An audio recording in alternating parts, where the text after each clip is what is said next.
keep it simple. Squat, deadlift, overhead press, do the basic movements and progress that over time. Don't work through injury, don't work through pain, and you will absolutely see progress. Even if it's not as curated or individualized to your needs, you will still be moving the needle forward in the right direction.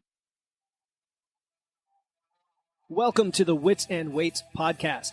I'm your host, Philip Pape, and this twice-a-week podcast is dedicated to helping you achieve physical self-mastery by getting stronger, optimizing your nutrition, and upgrading your body composition. We'll uncover science-backed strategies for movement, metabolism, muscle, and mindset with a skeptical eye on the fitness industry so you can look and feel your absolute best. Let's dive right in. Welcome to another episode of Wits and Weights. My guest today is Amanda Cooper, and we're going to talk about getting into fitness, physical strength and mobility, eliminating things that hold you back from getting started, working with what you have, and the value of getting an assessment. Amanda is a strength coach, horse mom, coffee connoisseur, and outdoor adventurer. She's also the host of the Carbs and Coffee podcast, so make sure to subscribe and support her show. Amanda's a fellow nutrition coach I connected with last year in late 2022, and she and I did a live training in her Facebook group back in December about metabolism. Her group is called Ambitious Women's Fitness Secrets, so go and join that to check the training out and many other free resources. Amanda found fitness through her personal journey in navigating eating disorders and extreme challenges with body image. She found her love for the weight room early in high school and has been at it ever since. Her initial experience was in the rehab field, working in a chiro clinic as an assistant and personal trainer. And that gave her insight into the human body and a different perspective on coaching. Amanda realized how much of a gap there was in the fitness space for personalized programming and nutrition, and how she could simplify the complexity of health and fitness to make an impact. Amanda, it's great to see you again. Thank you for coming on the show. Yeah, thanks for having me. I'm super excited to dive into all this. So why don't we do that? Why don't we dive into your personal story to start? We mentioned in the introduction that you had some challenges early on in your life with eating disorders, issues with body image, and then you discovered lifting, rehab, coaching. Walk us through your journey that led to the current approach you have, which is this personalized approach to programming and nutrition. Yeah. So like high school, middle school, I really had a terrible relationship with food. And I think part of it had to do with my dad was a diabetic, and both my parents are first responders. So you know how they say medical professionals make for the worst patients? Well, try being their child. So that made for an interesting, relationship with exercise and with nutrition. And I found a love for the gym in like late middle school, early high school. And I kind of swapped my disordered relationship with food for exercise. My mom always said calories are like a checkbook. So the more you eat, the more you have to work. She said, if I go to the gym, I can eat what I want. When the reality was her relationship with food wasn't great either. So that really influenced my initial relationship with the gym and with food. And then I got my first coach, and that was in college. And I was going to the gym 5 days a week and totally under eating. I still didn't have a great relationship with food. It had improved immensely at that point. And that really shifted my perspective on food. Like I was given an 1,800 calorie breakdown with 130 grams of protein. And I was just shocked by how much food that was. And now thinking about it, that really wasn't that much food compared to, where I am now. And then that experience really introduced me into the, if it fits your macros kind of bodybuilding world, that you could eat whatever you want as long as it fit into your macros. And then I got a job in a chiropractic clinic gym hybrid after I graduated with a management and marketing degree. And working for them was a really great experience. It really introduced me to, how to personalize fitness to individuals based off of their needs, their injury history. And I started to see this gap between the service we were providing and their goals. So most people came to us, they had like shoulder pain, back pain, whatever their issues were, but underlying all of that, they really wanted to lose weight. And working as a personal trainer and a strength coach, those were the ways that I could support them. I really didn't have the capacity in that situation to help them with nutrition. And we know that that is the main driver of fat loss, that and habit change and all these things that I really couldn't do because I saw these people twice a week, 3 times a week for an hour for a workout. And that was it. So then they made some management choices and I was like, all right, I'm out of here. I had no plans to leave. I thought that that was going to be the place that I worked until, I had kids and then I'd figure something else out. Like there was no plan to start my own business. And then I was like, nope, things have turned in a direction that I'm not interested in heading. So I jumped ship. I started my own business and now we're here. So now I really focus on helping women, one, learn to take up space in the gym because I think it can be a really intimidating place. And I help them diet in a way that does not destroy their relationship with food so they can have the body that they want while still enjoying the foods that they love. Yeah, thank you so much for sharing all of that. It's funny how life throws you curveballs like it did in your case, and then it led to something even greater that probably was unexpected. So talking about those two things that you just mentioned, tell us more about, I guess, let's start about the space in the gym. I'm really curious about that phrase. I know I've seen it used and I think a lot of people know what it means, but maybe elaborate on that. Yeah. So a lot of the women that I work with really struggle even getting into the gym. Like I've had clients that have legitimately gone to the gym gone to the bathroom at the gym and had a panic attack because they were so overwhelmed and had so much anxiety about going to the gym. And that was something that I worked through myself and through following a program and having a coach. And I see it all the time. Go in after, New Year's and you'll see the cardio room is filled with people and there's hardly anybody in the weight room. And when you don't really know what you're doing in the weight room, it just makes it that much more intimidating. So really we approach it with one, education, like teaching people how to do those things in the weight room so they feel confident doing it. And, empowering them to understand that they deserve to be there and they deserve to take up some space in the gym and not feel like they have to hide in the corner at the gym because other people are judging them, because the reality is everybody's paying attention to themselves. But sometimes it takes that outside voice or a coach or a friend to tell you nobody's watching you. Yeah. Not like what these fitness influencers would lead you to believe with filming things in the gym and criticizing people. I think reality is maybe not like that, right? And maybe even people in the gym, depending on the culture, are more supportive than you think. It really depends on the culture. So that sounds like education and empowerment you talked about as two ways to, I guess, lower the barrier to fitness, especially for women. What would you say, are those the big ones? Or are there other big barriers to fitness for most people, whether it's emotional, physical, or logistical, like just getting to the gym? Walk us through those. Yeah, no, I think the two biggest barriers for women specifically, but I think people in general, because I know you speak to men and women, but time is the big one. And then confidence is the other, which I think is really rooted in not having a plan, not having any structure to what they're doing. So time to get to the gym is huge. We work with a lot of moms and dads and people that have so much going on. And so time is the biggest barrier. How do I get an effective workout in a period of time that doesn't take so much away from everything else that I've got going on? And then confidence to go in there and execute, because you could have this 30-minute block in your schedule, but if you don't have a plan, you're probably not feeling like very confident or very even motivated to go in for 30 minutes and get a workout in because you really have no direction in what you're doing. Yeah, I love the use of a plan for confidence and competence and confidence. It permeates everything we do, right? Even nutrition and food and everything else.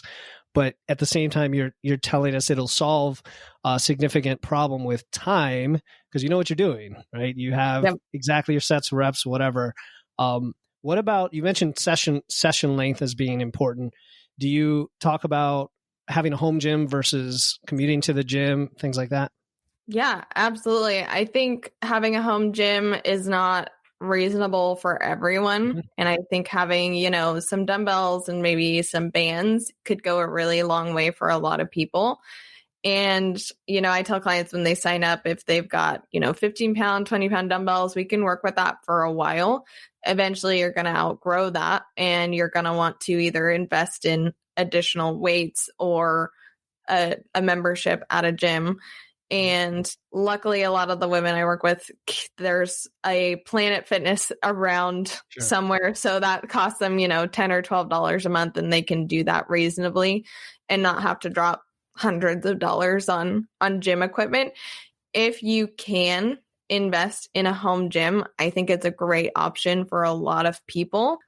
But there's also value in going to the gym, especially for moms and for dads, to get a break, a mental break from all of the chaos at home. So it really depends on what is going to work for your situation. Do you have the finances to invest in equipment? If not, is there a gym that's within a reasonable, distance from you that you can go to? So you're saying it's personalized. It's got to be personalized. Exactly. All of these things. And of course, if people are overwhelmed, if women are overwhelmed with all these decisions, that sort of, somebody like Amanda has been through it all and in some ways has lived through the experience of every single one of her clients and can bring to bear that experience. So how do we lower this barrier then? You talked about a few examples already in terms of planning and time in the gym and whatnot. Are there other things that come to mind when we talk about women who say there's a certain reason or excuse or some explanation that they can't find time or some other reason for getting into fitness? Yeah. Well, I think there's a lot that we could dive into there, but I think the biggest or best solution to that is having a plan that is specifically curated to your needs. I have people come to me on calls where, they're looking at potentially working with us for coaching, and they're like, well, what do the workouts look like? And I'm like, it depends. What does your schedule look like? What equipment do you have access to? On your worst week, how often could you go to the gym? And we take all of those things into account when building out their program. On top of that, we do several assessments. So it really is curated to their needs and to their body. But having some kind of a plan is, I think, the first step in lowering that barrier. No matter who you are, follow some kind of a plan, whether that's writing out your workouts in a workout journal yourself or using a template program. They're not my favorite, but it is better than not going to the gym at all. And the optimal plan would be curated to your needs. Sure. Yeah, that's huge. And as the more detailed, the better, right? I talked to a client yesterday who she was either warming up too much or not enough. And I said, are we writing down our warm-up sets ahead of time? Oh, no, maybe that would help, right? It's little things like that, as you mentioned, go a long way. And then your other comment about, it depends. How many times does somebody come to you and say, just tell me what I need to do, right? And you're like, okay, well, here are the principles. Okay, well, for this principle, what do I need to do for this scenario? Because that's what I'm going through, right? And that's where you get to the individual level. Yeah, no, absolutely. And I think a lot of this, just in a lot of the words that we've been using, comes down to the 3 core components of behavior change. I think we can all make a lot of excuses as to why we don't have time to go to the gym. But I think if it's something you really want to do, it is something that you'll make happen.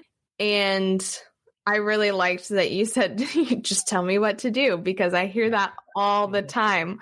But the reality is us coaches, like, we don't want to coach you forever, right? We want you to build sustainable, lasting changes so that you don't need us forever and ever and ever. And the three like main components of behavior change are autonomy, relatedness, and competence. So are you taking control over your own journey?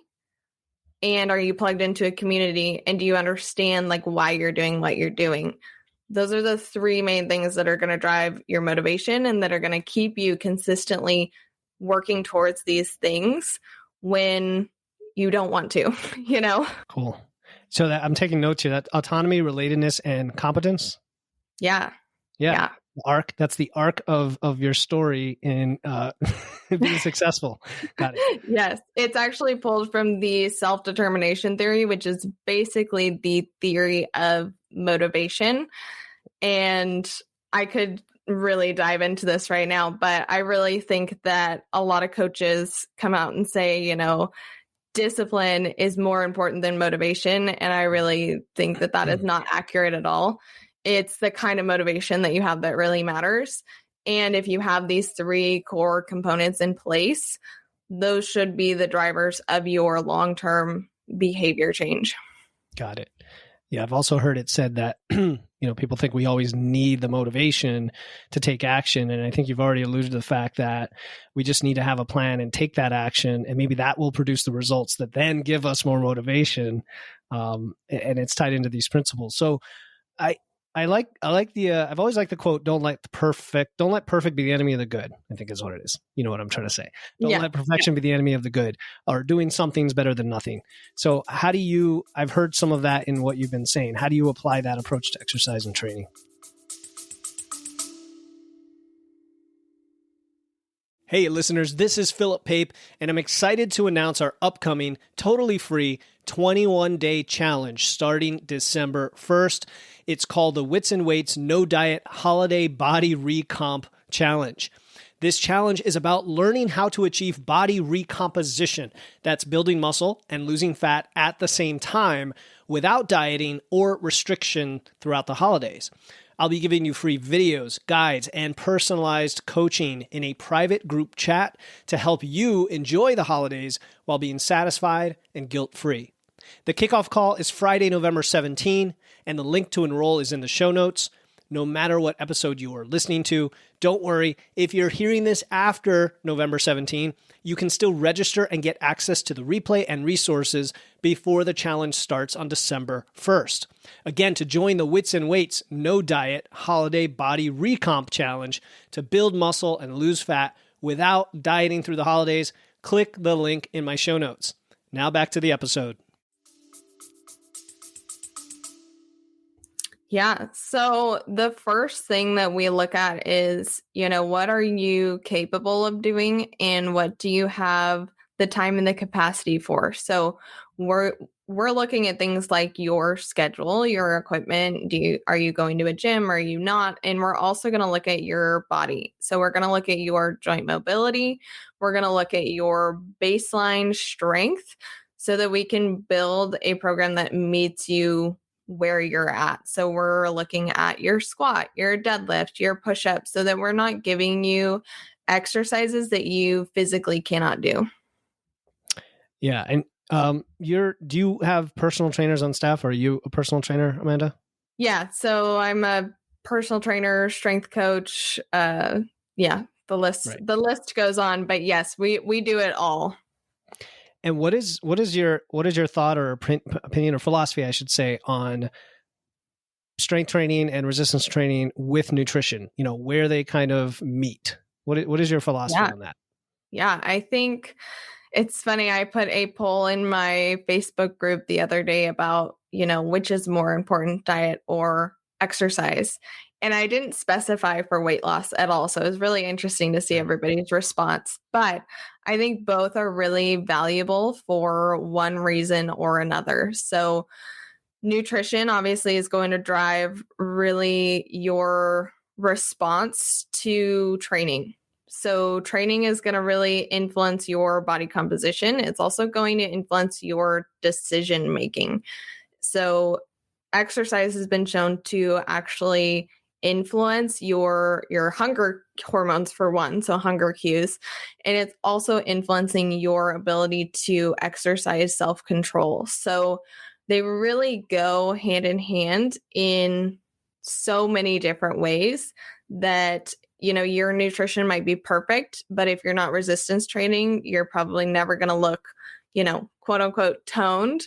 But if you're training but not doing anything with your diet, again, you're probably never going to look lean enough to have that toned look. So there's so many components that you really need from both to achieve that longevity in your body and the changes, the physical, like visual changes that most people want to see. Yeah, I love that. That is so important. It's why I brought it up, because I know you're a huge advocate of that. And there are coaches out there that maybe try to separate the two for whatever reason. And like you said, you can't have one without the other. I know from personal experience, when I first built strength for the right way in the first time, I didn't have the nutrition down, and I was just overweight, right? But I was a lot stronger overweight, and I had to learn the other piece. You mentioned something about how training affects appetite, for example. Can you elaborate on that? Yeah, so they have found that those that consistently exercise actually have decreased appetite. So, what the specific context is, I'm not entirely sure right offhand, but essentially, you're able to exercise self control better, and it will actually influence cravings. So, you won't crave those foods that, most of us do as much if you're consistently training. How it specifically works, I'm not entirely sure, but it does really influence those hunger hormones and your hunger cues. So you're not going to be reaching for those things that maybe don't support your goals as well as something else might.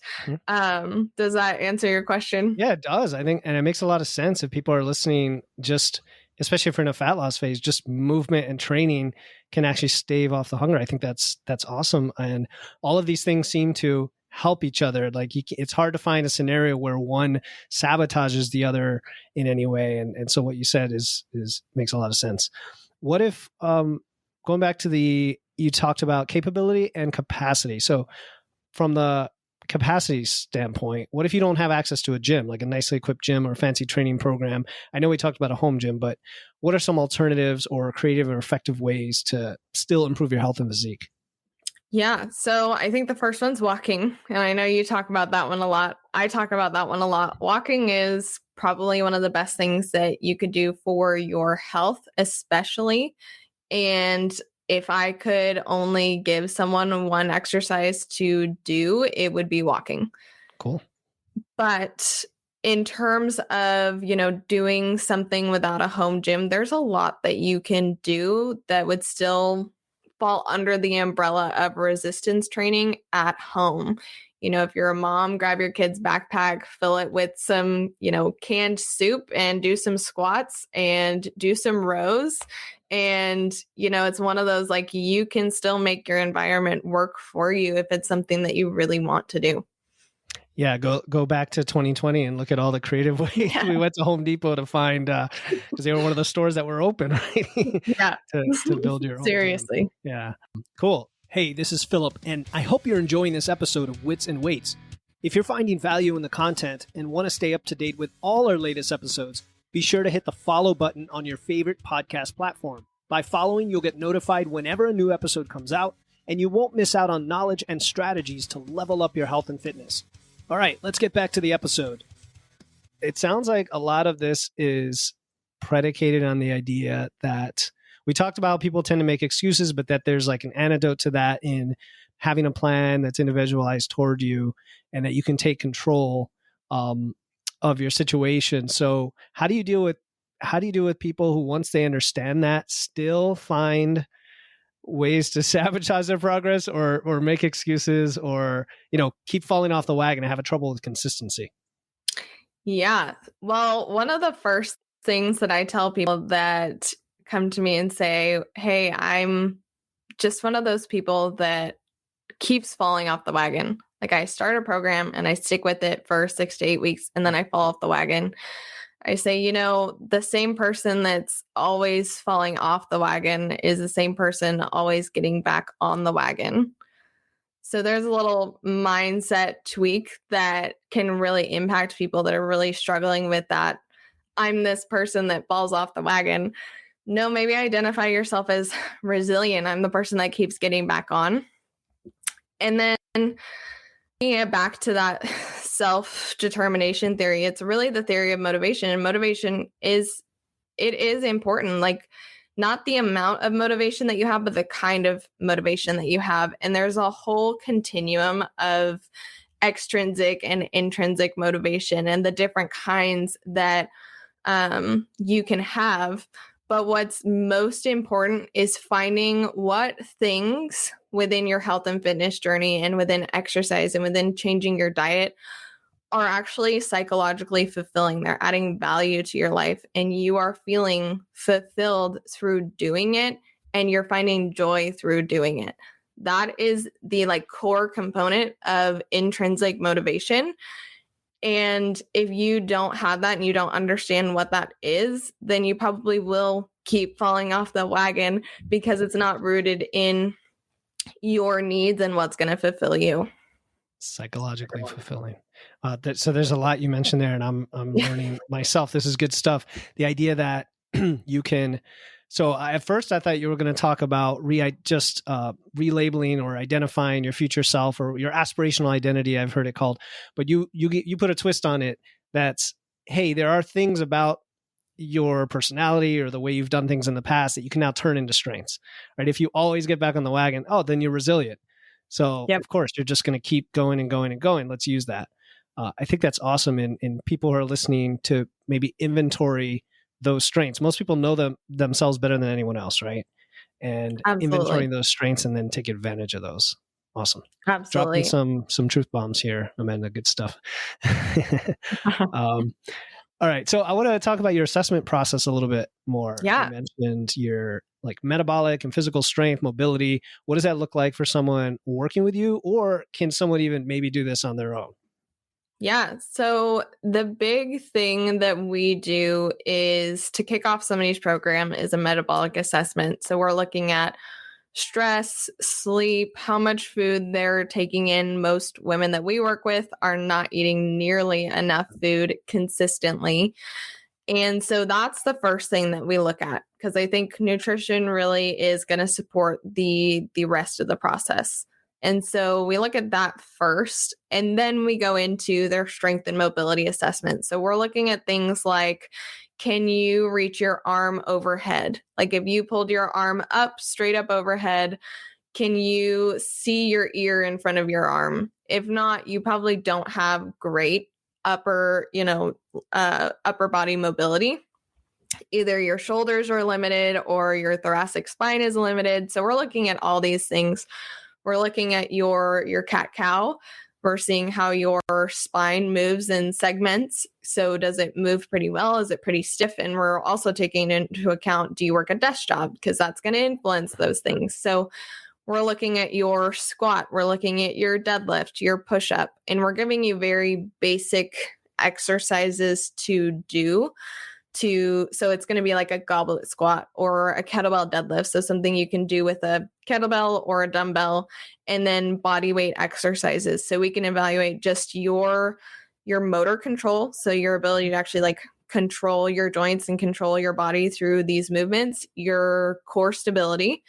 And then we're also looking at your mobility and flexibility. So all of those things are going to influence how we build out a program for you.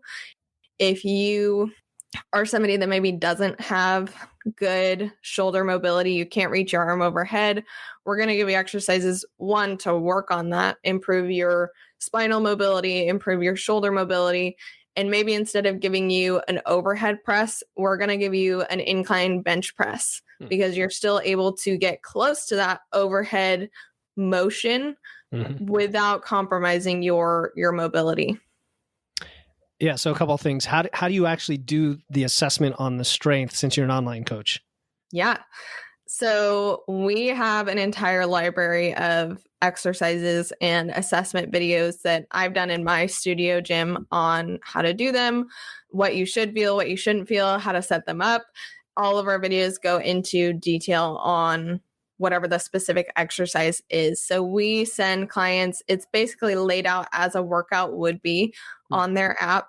And they look at each video. If it says to record it, we tell them like how to record it, what angle we want to see, and then how to do the exercise. It's really simple. It's going to be like standing up against the wall and then bringing your arm up overhead.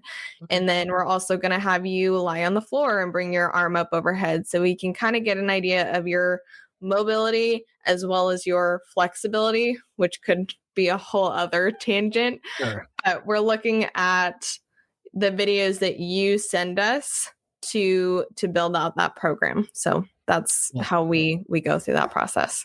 All right. Yeah. I like people to understand the logistics of it. And then you mentioned things like when you have a mobility issue, trying to work as close to the full range of motion as possible at the angle or with the implement or variant that you can do, which is good for people to hear, because I think some people think, again, have a fixed mindset that you are what you are, and what you're suggesting is you can work up to something. So I have a very specific question about the squat, because there's always a little debate on this. Would you rather somebody work up to a full depth squat by doing full depth squats with like a band, or by doing partial rep squats and getting deeper over time? That's an interesting question. Yeah. I'm trying to think of a specific client scenario. So typically, I'm going to look at their body weight squat as well as their loaded squat. And that's going to tell me if it's more of a core control issue or a mobility issue. Okay. And so a lot of times, if clients really struggle with core stability, which a lot of them do, their body weight squat might look awful, but you put weight in front of them, it forces them to engage their core, and it can really clean up their squat and make it look a lot better. So really finding out what the root of the issue is, I always would rather clients squat to full depth if they can. If they are very limited in their hip mobility or their ankle mobility, we're going to raise their ankles so that they can squat to full depth. But if their hip mobility is an issue, then I would just have them squat to the depth that they can while maintaining a neutral or a flat spine so that we can still progressively load them. You're obviously an expert in all of this. So I knew it wouldn't be a trick question, even though I promised Amanda ahead of time I wouldn't throw any trick questions. And I knew it wouldn't be, because she knows what she's talking about. So there you go. I love it. What would you say the value is of having this assessment versus just, this is kind of a rhetorical question at this point, versus just jumping right into like a training program or nutrition, template or something like that? Yeah, totally. So I think the first thing is it lessens your risk of injury. Having a plan curated for you takes into account all of your potential limitations as well as current limitations. And then it's also going to incorporate things to improve those things. So if you don't have the ability to reach overhead, we're going to work on that so that you can. And then on top of that, lessening the risk of injury, I think, is really huge. And that's probably because I come from a chiropractic clinic gym background.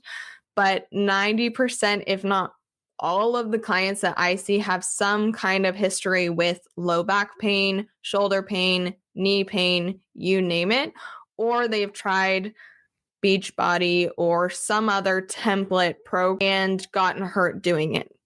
And that's because they've had either a little instruction on how to properly do the exercise, or they have some underlying mobility issue they didn't know about, or a core stability issue. We work with a lot of postpartum women, and usually you need a decent amount of time postpartum to really regain your core strength. So there's so many things that really influence how a program should be laid out, depending on you and your body, really. Yeah, I think that's great, because you do hear a lot of people who jump into something, and kudos for people for taking action and wanting to improve their health. But there are some complexities here, and there's individualistic things to think about, especially if you're in your 30s, 40s, 50s, and you've had many years to experiment and beat yourself up with maybe the wrong movements over the years, as I can attest personally. And you're tugging at my heartstrings with the constant overhead press, mentions, because that's like my favorite movement. So anyway, so for everyone who's listening who has been frustrated or spinning their wheels, or they're struggling to make progress and they want to get motivated right now, they're listening to this, they're in their car or in the gym, maybe between sets, whatever. They want to get motivated and start improving their health and physique. What's an easy way to do that? How should they start? Keep it simple.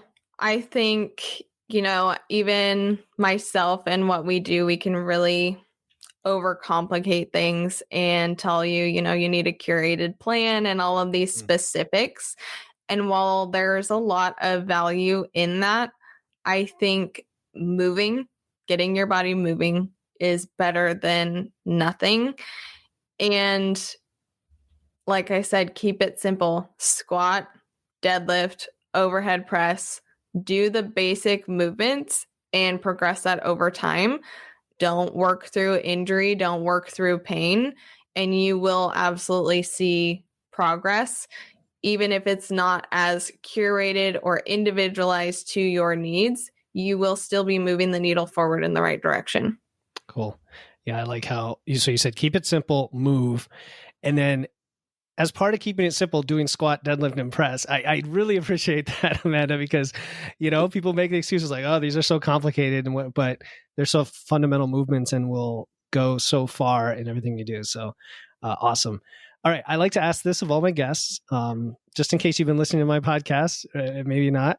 What one question do you wish I had asked, and what is your answer? Yeah, well, I think, I have two in mind, but I think one we answered really well, and that was, why you shouldn't follow your favorite Fitspo's workout. And one, that's because usually the workouts that you see online are meant to get attention. They're not the actual workouts. They got that person, their body, and they're not curated to your needs. And not having a plan laid out in front of you, so just following YouTube workouts, your favorite Fitspo's workouts, it's going to pretty easily lead to burnout because you don't have structure. So it's going to be really easy to, fall off the wagon because of that lack of structure. And then the other question, I brought you two, was why we don't start most people with a barbell in our program. Because I know there's two very clear ends of the spectrum. There's the very pro barbell every movement, squat, deadlift, overhead press, that end. And then you have the complete anti barbell end of the spectrum.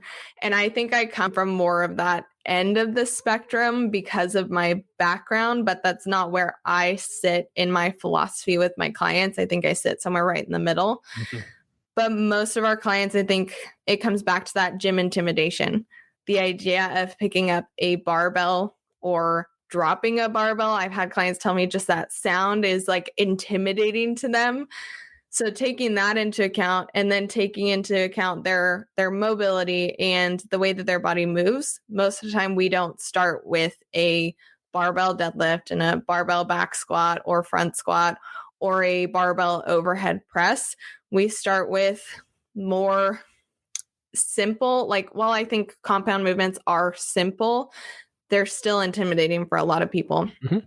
So we try and bring it back to their needs psychologically and their needs physically. So maybe, I need to take into account that Susie doesn't have a bench right next to the squat rack. So I need to pair two exercises together that she can do in one corner of the gym and not feel like she has to walk around because that's overwhelming for her. So that's part of the reason we don't include a lot of barbell movements when people are just getting started. I mean, it makes total sense. It's consistent with what you said earlier about capability and capacity and meeting people where they're at. And the fact that you are there for them as a coach means you can walk them through that process and step them up to it and get them comfortable bit by bit until before you know it, they're probably, tell me if I'm wrong, they're probably like asking to go under the barbell in some cases. Oh, yeah. Yeah. The goal is definitely to get them there. Yeah, absolutely. And that's the way to do it. So I really appreciate everything we've gone over today. I've learned quite a few things and ways to frame things myself. I always like to take something out personally, and then my listeners, I'm sure, got a ton of value from this episode. So where can listeners learn more about you and your work? Yeah, so probably the best place to connect with me and our coaching crew is our free Facebook community, which is Ambitious Women's Fitness Secrets. And inside there, we've got honestly a ton of free resources, but specifically to what we talked about today, we have a beginner's guide to strength training. If you're feeling intimidated and need that like extra support, we even include all of the videos on how to do everything so you can go into the gym confidently and set up to squat or set up to deadlift. Awesome. So beginner's guide to strength training and all the other secrets behind the Ambitious Women's Secrets, Ambitious Women's Secret Fitness Secrets group. I'm sorry, yes. I can edit this out later. And I'll include all of those links in the show notes so listeners can find you. So Amanda, thank you so much for coming on the show. Yeah, absolutely. Thank you for having me.